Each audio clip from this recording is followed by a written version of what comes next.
Hello, ladies and gentlemen. Welcome back to more VG Comms Judgment, episode 12. In this part, we're going to be rescuing a victim from a kidnapping because these Yakuza people wanted to shut up our witness. Anyways, this is actually the second take of having to do with this because the audio of the previous attempt was completely unusable due to my cell phone being too close to this here microphone, because when it does, it makes a really weird digital static effect. And I don't know why it does that, but because of that, I have to do this again. Yay. Anyways, time for lockpicking via bypass. Very simple mechanic, just follow along the yellow line and all is good in the hood. Anyways, this part feels the most like a classic Yakuza game because it is just a classic beat 'em up goodness thing type gimmick.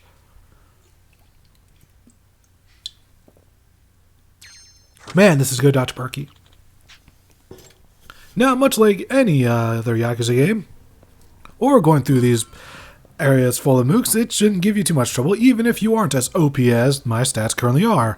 Because in these types of beat-em-up games, normal mooks are generally not supposed to give you much of a challenge. They're generally, at least in this sort of sense, meant to give you XP or items on your way to the big boss, which should give you a bit of a challenge.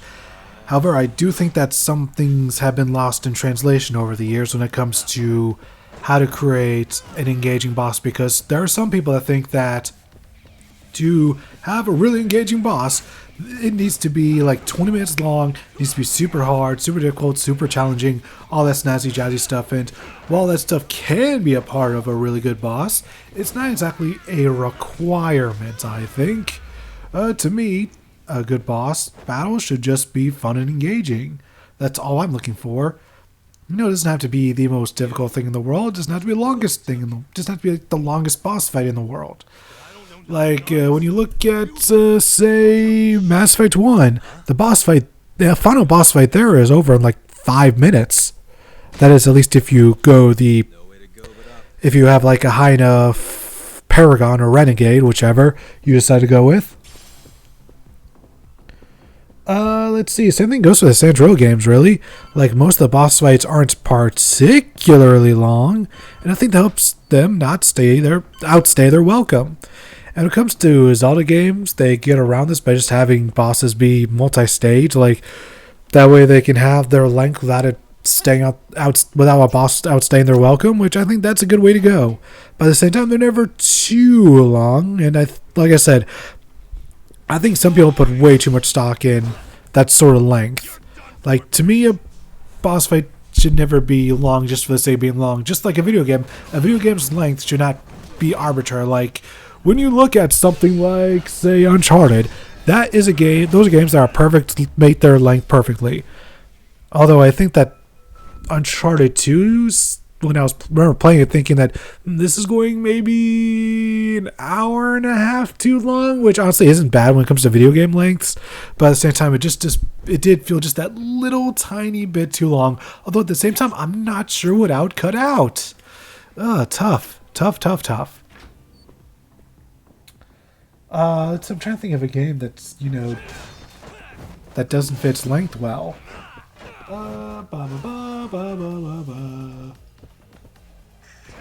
Nope. Like, I don't know, maybe I collect too many. Oh, I got one. A game that you like, but it goes on for way too long is Alan Wake. That game's final episode goes on for easily an hour and a half too long. Or at the very least an hour too long, which for a game of that length is fair. You feel that last hour. You really do. Because, like, the game climaxes, like, halfway through that episode, and by the time you get to the end, you just get that feeling of, finally, god damn it. And this is coming from someone who actually likes the game, but at the same time, like, alright, so more than anything else, there's like this middle part of the final episode of Alan Wake that just really sucks out a lot of the energy, where it's just like, is this really still going on? And it honestly feels like padding. It feels like legitimate padding, just to fill out the game's length, to meet an arbitrary number. But then again, when Alan Wake was being developed, that was sort of when this conversation was really at its apex. I'm trying to think of some other games I could talk about when it comes to that regard. Let's see. I feel like Persona 5, despite its length, just is a breeze because it's the only Persona game I've ever finished. But that could also be due to its mechanics because it handles side characters that you can befriend way better than the previous two games. Because there are so many benefits you get from befriending people, even if when you befriend them, they don't make the personas you have stronger, like in the previous games. Like they do that, but if you don't have personas that go with their sign, that's not the end of the world. They still give you other bonuses, like, oh, you get, if you befriend this person to this level, they can make lockpicks for you. Okay, that's cool. Let me befriend that person so that way I can get myself some lockpicks. That's really nice. Or hey, if you do, like, if this person will, like, I'm trying to think of what other bonuses they have. They'll, oh, god damn it, I was just playing this game a few weeks ago. Oh, but you get my point, right? Like, they give you other bonuses that are applicable outside of just being able to create stronger personas. Also, another thing that can help a game when it comes to sort of giving it length without it feeling too overwhelming is because of the nature of open world games, you can include mini games in them, of course, and side activities. And I really like the way this game incorporates side quests because in this game there are two different side quests. You have friend events, which after finishing them, you'll gain basically you'll up your reputation by 1 within the city, and after meeting a certain threshold, it will unlock side cases that you can complete, which are the real main side quests of the game. Which is really where a lot of the detective gameplay comes in. While we have been seeing a fair amount of that in the main quest, it definitely shows up more on the side cases more than so the main quest. False imprisonment will get you between 3 months and 7 years, maybe even longer if you hurt the victim. But then again, that could just be my memory being really poor because I played a lot of games in between Judgment and this playthrough. Intimidation too? By the way, another one game that is perfectly paced, like I can't think of a game that's better paced than this at the moment, and that is The Outer Worlds. Like the game just goes. It just keeps going and going. It just the pace goes and it never really slows down. Like once you hit Monarch, that's I guess the slowest part of the game because that's the area that has the most amount of quests within it, but at the same time, like it never slows down to a degree where you're feeling it really. And it's not like you can't continue the main quest without completing a lot of these side quests because you technically can, but for a good plus ending, you kind of don't want to. And The Outer Worlds is also the only game where I finished it, and then the next day I made a new game afterwards. I started a completely new game, and then a week later I finished that new game. I don't think I've ever done back-to-back playthroughs of the game before. I've started a back-to-back playthrough before, but I've never finished it, especially in that quick of a time frame. Like if I ever do that, then it usually takes me a lot longer to finish that second playthrough than the first one. You're only going to make things worse for yourself. Hamura has an alibi. Also, speaking of New Game Plus, I think that's the only way I could ever replay Witcher 3 because I'm honestly not the biggest fan of its RPG mechanics because... Alright, so I have to explain something that when I level up in an RPG, I like my damage stat to go up with it. I don't like having to sort of cheese the system a bit to really up my damage output. But then again, that could also just be the way that I play RPGs. The fact that I really like having high damage outputs, so that way fighting enemies is easier. Because I'm a lazy person. I don't like spending 20 minutes in a singular battle against mooks. Call me crazy.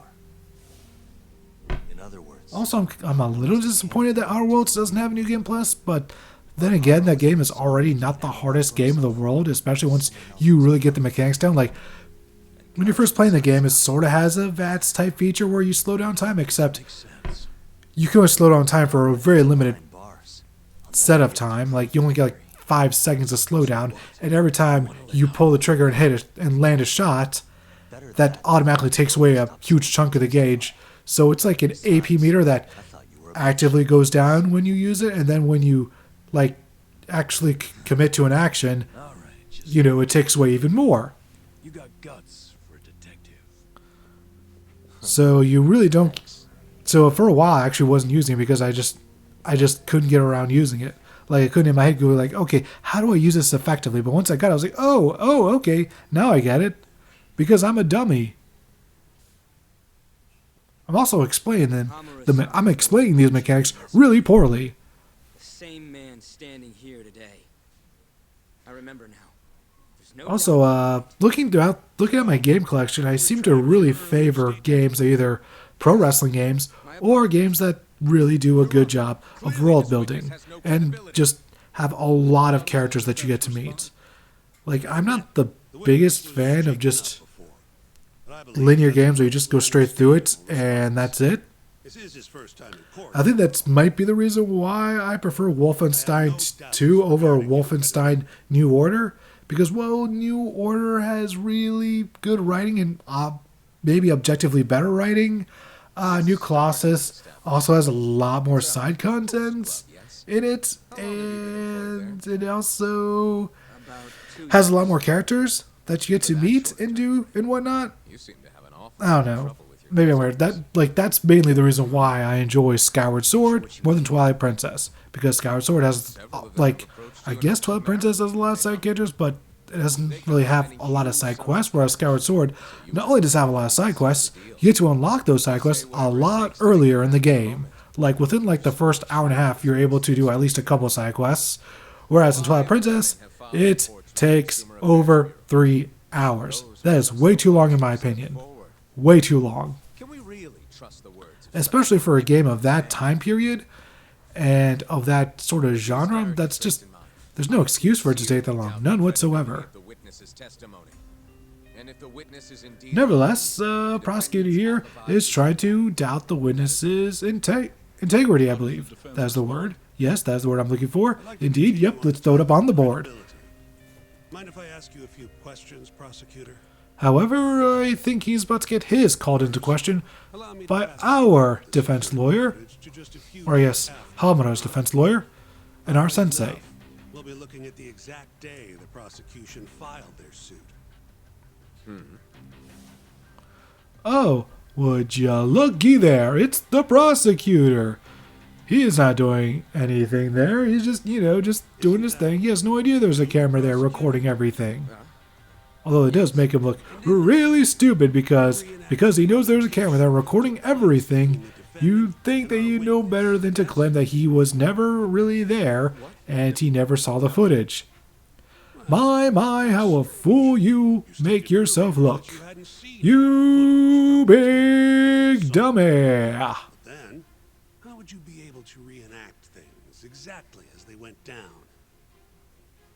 You also claimed you did not inspect the area yourself. Indeed. This prosecutor is just making every rookie mistake in the book. Hiding the truth from us, prosecutor. You're wrong. As you can see, the original footage isn't exactly clear. I would understand if you had denied that the defendant was the man who punched our witness. Wait for the headshot, because it's coming. It's a coming. If I had to guess, when you first saw the footage, you realized Hamura might have been the other man. At the very least, you couldn't rule out the possibility. So you lied, I would say. That's not true. That's impossible! Just like the last recording, that was a horrible Luke Skywalker impression. I should stop doing that. By the way, hot take, I enjoy the sequel trilogy of Star Wars. That should start a comment war. That is, if anyone ever watches these videos. Oh well, a person can dream. At least I'm having fun, and that is the most important part. You enjoy what you do. Because if you're doing something just for the sake of getting attention or just for the sake of success, and you're not doing it for fun at all, then why are you doing a hobby? Like, this is supposed to be fun. That's what this is supposed to be. This is supposed to be fun, and I generally do have fun doing this. Even if sometimes it can be a little annoying, and it can be sometimes feel like, I guess I'll do this. Fine. But at the same time, I do enjoy talking over video game footage.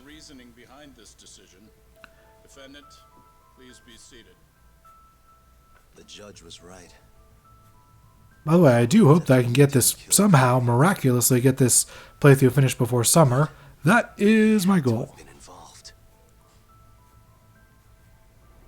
Meanwhile, the real killer is still out there, hiding in the Shadows of Kamurocho. That could be a video game title. The Shadows of Kamurocho. gouging their eyes out, retreating into his death. Think about that, Sega. Think about that. So, $1 billion idea right there. Thrown out there for free. the mole. And there you go. That is the name given to our serial killer that will be used by all the main characters going forward. How they learn about this name is unknown to me. Maybe Yagami tells them the name off screen, and then the name just sort of spreads around. I'm not a lawyer. Because, you know, Not anymore. one guy will tell two friends, and then those two friends will tell two friends, and then those two friends will tell two friends, and so on and so forth. By the way, if anyone gets that reference, thumbs up to you. But that doesn't mean I don't have a reputation to uphold. I feel like any younger people watching would not get that one. I'll do Which would make me feel like quite the old man. Hamura and the mole down. And I truly do feel like an old person sometimes because of all the young people I come across, whenever I make a reference from the 90s, they're like, oh yeah, that was from before I was born. And I'm like, oh, fuck. Because there are people who are fully grown adults now that were born in the year 2000. In the year 2000. Business been treating you lately? And anyone born after that, you have no idea what Y2K panic was like. You, if only you were there. It really was quite the thing. It was quite the spectacle. It's my journalistic duty to hear what you have to say. Also, It's I'm not now reminded of just Blockbuster trying to do my job. because of things that people younger than me will never experience. And renting video games really was an experience because I was like, okay, I have to get to the rental store before anyone else gets there because I have to get that game because it might be all rented out because, you know, video game stores, they only get like 3 copies of every game and sometimes they only get 1 because, you know, some games are very niche and they're like, we only need the 1 because nobody ever rents this game. But when you go there and you're trying to rent it, all of a sudden it's never there. But when you don't want to rent it, all of a sudden it is there. It's always there, just staring at you in the face, except for when you want to get that game. We've all had that experience. Everyone who's ever been to Blockbuster has that experience. And I'll be honest, I do genuinely miss Blockbuster. I 100% miss that store. Would it be an outdated and quaint feature that would only exist for nostalgia? Yes. However, I don't care. Like when Psycho Stick made Rent in Peace and I watched a music video, I got a little bit of the feels in my heart. I legitimately got feels. Like, especially when it got to the part of the song where the store was actually closed down. I'm like, no! I thought this is going to be a happy nostalgia song. Why'd you have to remind me that it doesn't exist? Yes, I know it's called Rent in Peace, but yeah, I wanted it just to be happy nostalgia, not sad nostalgia. Oh, oh man.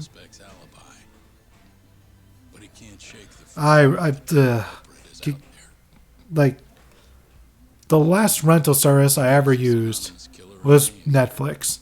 And there are people that probably don't even know that Netflix used to rent out DVDs, even though, can you still do that? Can you still get DVDs via rental services? Can you? I don't know. Anyways, here's Chapter 2, Beneath the Surface. And I'm going to still keep rambling on my point because I'm not finished yet. I am not done. I still remember the first movie, I can't remember the last movie I ever rented for Netflix, but I remember the first one.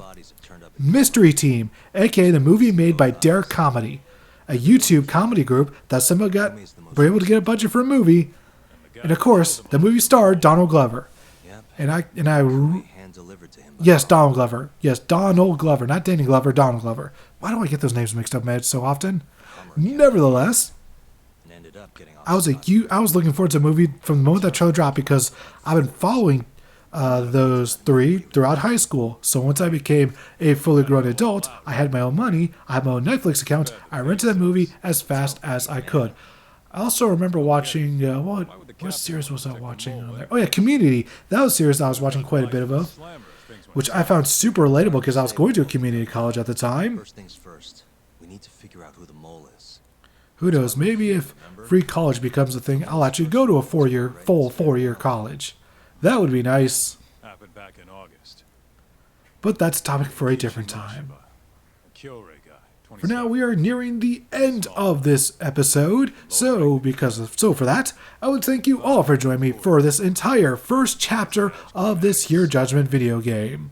Quite the current plot we have now going. We now are going to be on the hunt for the mole and find out what their identity is and all the mysteries surrounding it. Guess we'll have to do So, I hope you'll all join me on this journey throughout this rest of this video game. And if you enjoyed this video, remember to click that like button, click subscribe, also click the bell for notifications. Also, leave a comment down below. Let me know what you thought of this episode, whether it be the video game, my horrendous commentary, or maybe both. Doesn't matter whether or not we can. Also, try to share this video around because I do not want this video to be eaten up by the horrible, horrendous, evil algorithms, because algorithms truly are evil, especially on YouTube. It is beyond unforgiving. Like, I'm pretty sure that's the main reason why no one's watching these videos, because it never gets suggested anywhere because YouTube doesn't care. Think you can get in touch with And there's no way for them to care because they just want everything to be automated. And I understand that to an extent they have to automate some parts of the process because there is no way that any team could ever manually regulate all the things that go on with YouTube. But they sort of have to, have some sort of manpower to go with it. They can only regulate so much automatically. It can only go for so long. Anyways, I'll see you guys in the next video. Bye-bye.